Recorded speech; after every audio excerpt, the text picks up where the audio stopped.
Bible చెప్పిన 6 దినాలలో సృష్టి సైన్స్కి వ్యతిరేకమా లేక శాస్త్రీయమా?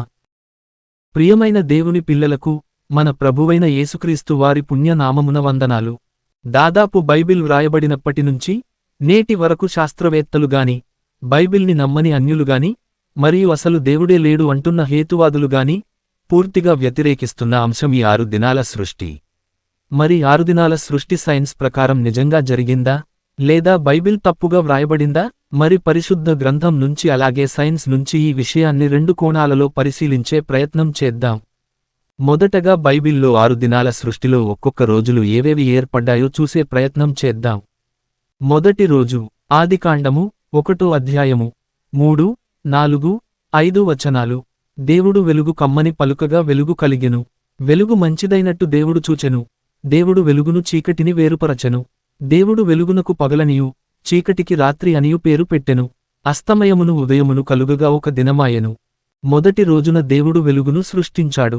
మరియు వెలుగును చీకటిని వేరుచేసి వెలుగుకు పగలు అని చీకటికి రాత్రి అని పేరు పెట్టాడు. రెండవ రోజు ఆదికాండము 1వ అధ్యాయము 7, 8 వచనాలు.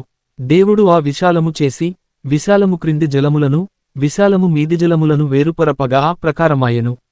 దేవుడు ఆ విశాలమునకు ఆకాశమని పేరు పెట్టెను. అస్తమయమును ఉదయమును కలుగగా 2వ దినమాయెను. దేవుడు ఆకాశాన్ని 2వ రోజు ఏర్పాటు చేశాడు. అనగా భూమి మీద ఉన్న నీళ్లని ఆకాశంలో ఉన్న నీళ్లని వేరుచేసి మధ్యలో కొంత విశాల ప్రదేశాన్ని ఏర్పరచాడు. ఆ ప్రదేశానికి ఆకాశము అని పేరు పెట్టాడు. ఈరోజు మనం చూస్తున్న స్పేస్ లేదా అంతరిక్షం అనబడే ఖాళీ అదే. దానిని 2వ రోజు దేవుడు ఏర్పరిచాడు. మూడవ రోజు ఆదికాండము 1వ అధ్యాయము 9 నుండి 13 వచనాలు. దేవుడు ఆకాశము క్రిందనున్న జలములొకచోటనే కూర్చబడి ఆరిన నేల కనబడును గాకని పలుకగా ఆ ప్రకారమాయెను. దేవుడు ఆరిన నేలకు భూమి అని పేరు పెట్టెను. జలరాశికి ఆయన సముద్రములని పేరు పెట్టెను. అది మంచిదని దేవుడు చూచెను. దేవుడు గడ్డిని విత్తనములిచ్చు చెట్లను భూమి మీద తమ తమ జాతి ప్రకారము తమలో విత్తనములుగుల ఫలమిచ్చు ఫలవృక్షములను భూమి మొలిపించుగాకని పలుకగా ఆ ప్రకారం మాయెను.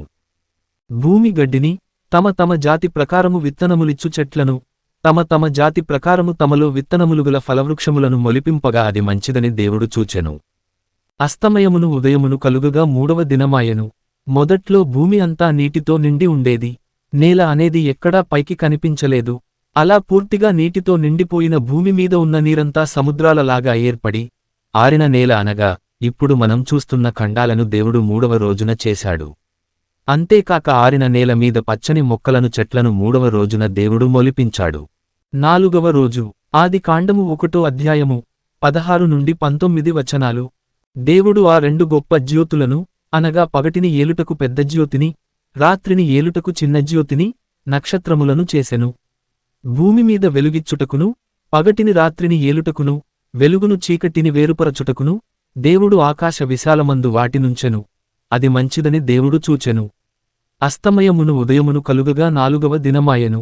దేవుడు 4వ రోజున సూర్యుణ్ణి చంద్రుణ్ణి నక్షత్రాలను చేశాడు. 5వ రోజు ఆదికాండము 1వ అధ్యాయము 20వ వచనము. దేవుడు జీవము కలిగి చలించువాటిని జలములు సమృద్ధిగా పుట్టించునుగాకనియు పక్షులు భూమిపైని ఆకాశ విశాలములో ఎగురునుగాకనియు పలికెను. ఆదికాండము 1వ అధ్యాయము 23 వచనము. అస్తమయమును ఉదయమును కలుగగా 5వ దినమాయెను. సముద్ర జీవులను ఆకాశ పక్షులను మాత్రమే 5వ రోజు చేశాడు. 6వ రోజు భూమి మీద జీవించే ప్రతి జంతువును పురుగులను చేశాక చివరిగా మనిషిని కూడా 6వ రోజున చేశాడు. ఇది 6 దినాలలో జరిగిన సృష్టి కార్యక్రమము. మరి ఇది సైన్సు ప్రకారం ఉందా లేక తప్పుగా ఉందా?